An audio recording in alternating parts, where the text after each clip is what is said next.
నమస్కారం సుందరరామరెడ్డి గారు. నమస్తే సార్. అంటే కరెంట్ ట్రెండ్ ప్రకారం కనుక మనం చూసుకుంటే అండి ఇండియన్ స్టాక్ మార్కెట్ అనేది అసలు ప్రస్తుతం ఏ విధంగా ఉంది, అంటే ఎకానమీ అసలు ఏం చెప్తుంది, అండ్ ఇక్కడ ఇన్వెస్ట్ చేయడానికి అవకాశం ఉండేలా ఉందా? ఈవెన్ బయట వాళ్ళైనా సరే, కొంతమంది ఎక్కడెక్కడో ఉండేటువంటి వాళ్ళైనా సరే స్టాక్లో ఖచ్చితంగా ఇన్వెస్ట్ చేద్దాం అనుకునేటువంటి వాళ్ళు ఉంటారు. అంటే ఇది టైమా, లేదంటే అసలు మార్కెట్ ఏ విధంగా ఉంది? ఓవరాల్ ఎకానమీ అయితే ఇంత ముందు పోల్చుకుంటే ఇప్పుడు బెటర్ వేలో ఉందండి. అంటే స్ట్రాంగ్ పొలిటికల్ స్టెబిలిటీ కానీ, లేకపోతే ఎకనామికల్ రిఫార్మ్స్ కానీ, లేకపోతే పబ్లిక్ యొక్క పాజిటివ్ ఒపీనియన్ కానీ, ఇవన్నీ చూసుకుంటే కనుక ఇండియా మోర్ ఫేవరబుల్ కంట్రీస్ మిగతా ఏదంతో పోల్చుకున్నా సరే. ఇప్పుడు ఇన్వెస్టర్ బేస్ చూసుకున్నాం అనుకోండి, ఒకప్పుడు 20 years బ్యాక్ 10 years బ్యాక్ చూసుకుంటే, అంటే బిఫోర్ కోవిడ్ పర్టికులర్ చూసుకున్నాం అనుకోండి, ఇన్వెస్టర్ బేస్ చాలా తక్కువ ఉండేది ఇండియా మొత్తం మీద. ఇప్పుడు ఒక రిటైల్ అకౌంట్సే ఇండియాలో ఎన్ఎస్సీలు మొత్తం కలుపుకుంటే 25 కోట్లు ఉన్నాయండి. యూనిక్ అకౌంట్స్ కనుక చూసుకుంటే 12 కోట్లు ఉన్నాయి. అంటే ఇండియాలో 12 కోట్ల ట్రేడింగ్ అకౌంట్స్ యాక్టివ్గా ఉన్నాయి, ఇక్కడ రన్ అవుతున్నాయి. ఇక్కడ అంటే ఇంత ముందు పోల్చుకుంటే ఇప్పుడు ఇన్వెస్టర్ బేస్ పెద్దగా అవుతుంది. రెండోది ఎస్ఐపిల ద్వారా మార్కెట్లోకి మనీ నెలకొచ్చేట్లా 30,000 కోట్లు లోపలికి వచ్చేస్తున్నాయి. అంటే ఒకప్పుడుతో పోల్చుకుంటే ఇప్పుడు ఎక్కువ మంది ఇన్వెస్టర్స్ పార్టిసిపేట్ చేస్తున్నారు. అంటే ఈక్విటీ కల్చర్ పెరుగుతుంది. అంటే ఎఫ్ఐఎస్తో పోల్చుకుంటే డిఐఎస్కి వాటాలు ఎక్కువ ఉన్నాయి ఇప్పుడు ఇండియాలో. అందుకని మోర్ స్టెబిలిటీ వస్తుంది మార్కెట్. ఇంత ముందంత టూ మచ్ వాలిడిటీ రాకపోవచ్చు అనమాట. కాబట్టి ఇన్వెస్టర్స్ బేస్ పెరుగుతుంది ఇండియాలో, దట్ ఈస్ ద పాజిటివ్. తద్వారా ఏంటంటే మార్కెట్లో వాలిడిటీ ఉండదన్నమాట. అంటే రెండోది మార్కెట్ వాలిడిటీ చూసుకుంటే ఇంత ముందు పోల్చుకుంటే బెటర్ అండి ఇప్పుడు. ఓకే. కాకపోతే వరల్డ్ వైడ్గా ఇప్పుడు కొరియన్ మార్కెట్ చూసుకుంటే రోజు 5% ఊగింది ఎన్నికగానే ముందు కానీ. Even America Nasdaq daily 2%, 3% పోతుంటుంది. వాటన్నిటితో పోల్చుకుంటే Indian market more stable, +or-1%. ఎందుకంటే డొమెస్టిక్ సపోర్ట్ ఎక్కువ ఉంది ఇప్పుడు ఇక్కడ. ఇన్సూరెన్స్ కంపెనీస్ అయితేమి, లేదా ఇన్వెస్టర్స్ నుంచి అయితేమి, లేకపోతే డిఐఎస్ నుంచి అయితేమి మనీ ఫ్లో బాగుందనమాట. అంటే ఎఫ్ఐఎస్ విత్డ్రాల్ చేసుకునే మనీతో పోల్చుకుంటే లోపలికి వచ్చే మనీ ఎక్కువ ఉంది. తద్వారా వాలిడిటీ తగ్గిందనమాట. కాబట్టి ఇన్వెస్టర్స్ బేస్ పెరుగుతుంది అండ్ వాలిడిటీ తగ్గుతుంది. కాబట్టి ఇండియన్ మార్కెట్ బాగున్నట్లు లెక్క. రెండోది లాంగ్ టర్మ్ పాయింట్ ఆఫ్లో మనం వెల్త్ క్రియేట్ చేసుకోవచ్చు తప్ప మరీ షార్ట్ టర్మ్ చూడకూడదు. 1 month, 2 months, 3 months, ఒక వారు ఇలా చూడకూడదు. మనం చూసుకోవాల్సింది వెరీ వెరీ లాంగ్ టర్మ్. ఎంత ఎక్కువ లాంగ్ ఉంటే అంత ఎక్కువ వెల్త్ క్రియేట్ చేసుకునే ఛాన్స్ ఎక్కువ ఉంటుంది. ఇప్పుడు ఎగ్జాంపుల్ మ్యూచువల్ ఫండ్ మనం చూసుకున్నాం అనుకోండి, నేను చూసాను ఇంటర్వ్యూలో HDFC mid cap mutual fund ఇంటర్వ్యూలో, అది ఆల్మోస్ట్ 18% చొప్పున పెరుగుతుంది అది స్టార్టింగ్ నుంచి ఇప్పుడు దాకా. బట్ అన్ఫార్చునేట్లీ అప్పటి నుంచి ఇప్పుడు దాకా ఉంది కేవలం 25 members. స్టార్టింగ్ నుంచి ఇప్పుడు వరకు ఉంది. అంటే మధ్యలో వస్తున్నారు పోతున్నారు ఇన్వెస్టర్స్. అందుకని మ్యాక్సిమం కాంపౌండ్ ఇంట్రెస్ట్ గెయిన్ కాలేకపోతున్నాయి, ఎందుకంటే లాంగ్ టర్మ్ కంటిన్యూ చేయలేకపోతుంటే. అందుకని మార్కెట్లో ఎప్పుడు వెళ్తూ కాంపౌండ్ అవ్వాలి అంటే మీరు ఎంత ఎక్కువ కాలం మార్కెట్లో ఉంటే అంత బెటర్ అనమాట. కాబట్టి తక్కువ ఈ షార్ట్ టర్మ్లో వాలిడిటీని సీరియస్గా తీసుకోమాకండి. లాంగ్ టర్మ్ చూసుకున్నాం అనుకోండి, ఇండియన్ ఎకానమీ చాలా ఫాస్ట్గా గ్రో అవుతుంది.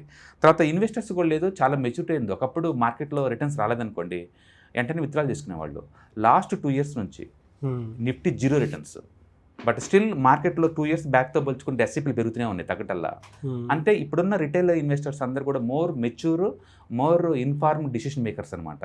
అందుకని మార్కెట్ మెచ్యూర్ అయింది అనడానికి ఇదే క్లాసిక్ ఎగ్జాంపుల్. కాబట్టి ఇప్పుడు మెచ్యూర్ ఇన్వెస్టర్స్ ఇంత ముందుతో పోల్చుకుంటే. అలాగే ఎకనామిక్ కండిషన్స్ కూడా చాలా బాగున్నాయి ఇంత ముందుతో పోల్చుకుంటే.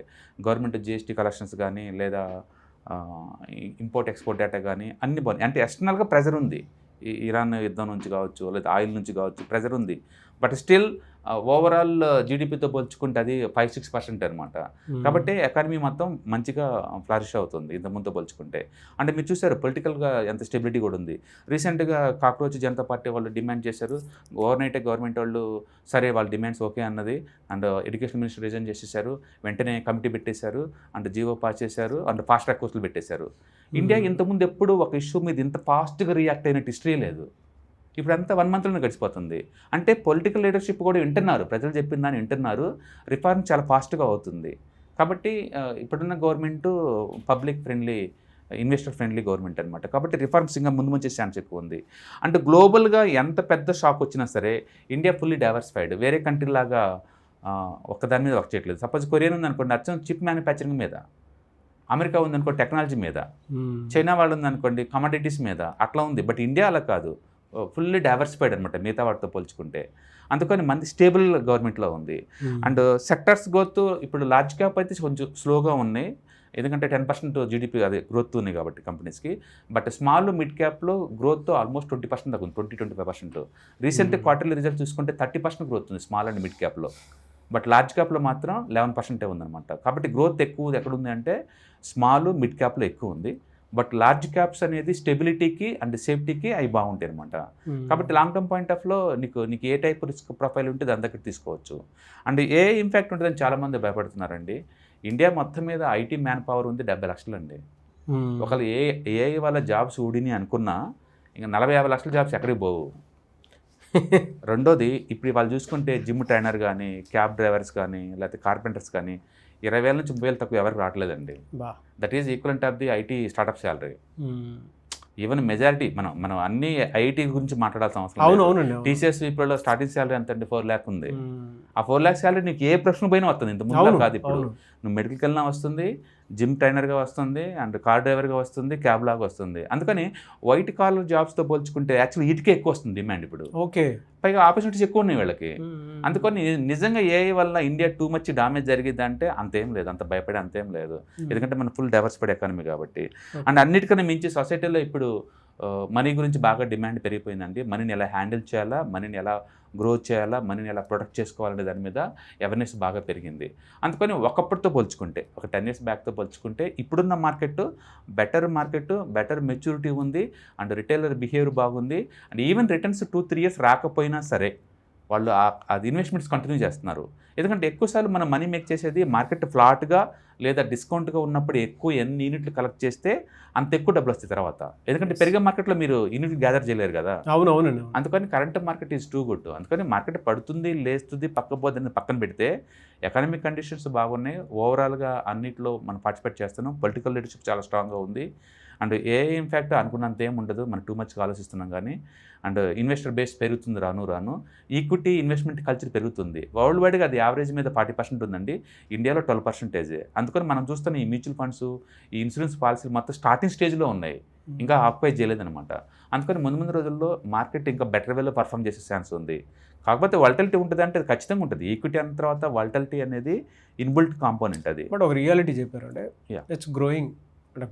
ఎకానమీ ఈజ్ వెరీ ఫాస్ట్గా గ్రోయింగ్ అనే చోట్ల మనం చూస్తున్నాం. ఒక హైదరాబాద్లోనే ఎంటైర్ ఏషియాలో హాంకాంగ్ వదిలేస్తే ముంబై, హైదరాబాద్ హైరైజ్ బిల్డింగ్స్ ఎక్కువ ఉన్న సెంటర్.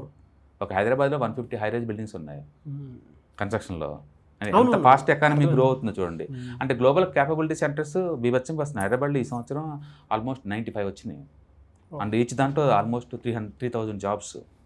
వాళ్ళ ప్యాకేజీలు కూడా టీసీఎస్ విప్లతో పోల్చుకుంటే 3-4 రెట్లు ఎక్కువ ఉంటాయి స్టార్టింగ్ ప్యాకేజీలు కూడా. ఎందుకంటే మైక్రోసాఫ్ట్లో డైరెక్ట్గా ఆఫీస్లో జాబ్ అనుకోండి చాలా ఎక్కువ శాలరీ ఇస్తారు వాళ్ళు. అందుకని మనం అనుకున్నంత లేదు. ఒక ఐటీలో లే ఆఫ్స్ జరుగుతుంది, కొంచెం స్ట్రెస్ అవుతుంది. బట్ మిగతా ఎకానమీ అంత బ్రాడ్గా చూసుకుంటే కనుక అది ఎంతకంత గ్రో అవుతూనే ఉందన్నమాట. కాబట్టి అడ్జస్ట్మెంట్ కొత్త టెక్నాలజీ వచ్చినప్పుడు అంటే పాత టెక్నాలజీని వాటాన్ని ఎంతకంత గుంజేసుకుంటుంది. కాబట్టి పాత టెక్నాలజీ వాడే వాళ్ళకి జాబ్ ఆపర్చునిటీస్ తగ్గుతూ ఉంటాయి. అదైతే ఎక్కడైనా జరిగేదే.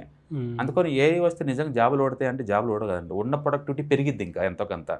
దాన్ని ఎవరైతే వాడుకుంటారో వాళ్ళ ప్రొడక్టివిటీ పెంచుకుంటూ పోతుంటారు. అందుకని జాబ్స్ లే ఆఫ్ అనే బదులు ఎకానమీ బ్రాడ్గా అయితే ఎక్స్పాండ్ అవుతుంది. ఇంకా ముందు పెరగడం తప్ప తగ్గడాలే ఉండదు.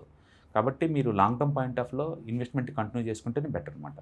ఎందుకంటే తక్కువ రేట్లో ఎక్కువ యూనిట్లు గ్యాదర్ చేసుకోవచ్చు. ఇప్పుడు లేట్ అయ్యే కొద్ది ఏమొద్దంటే మార్కెట్ పెరగడం స్టార్ట్ అయింది అనుకోండి, అప్పుడు మన ఇన్వెస్ట్మెంట్ పెరగడం ఛాన్స్ తక్కువ అనమాట ఇప్పుడు గ్యాదర్ చేసుకుంటేనే. కాబట్టి ఇన్వెస్ట్మెంట్ కంటిన్యూ చేసుకోవడం బెటర్.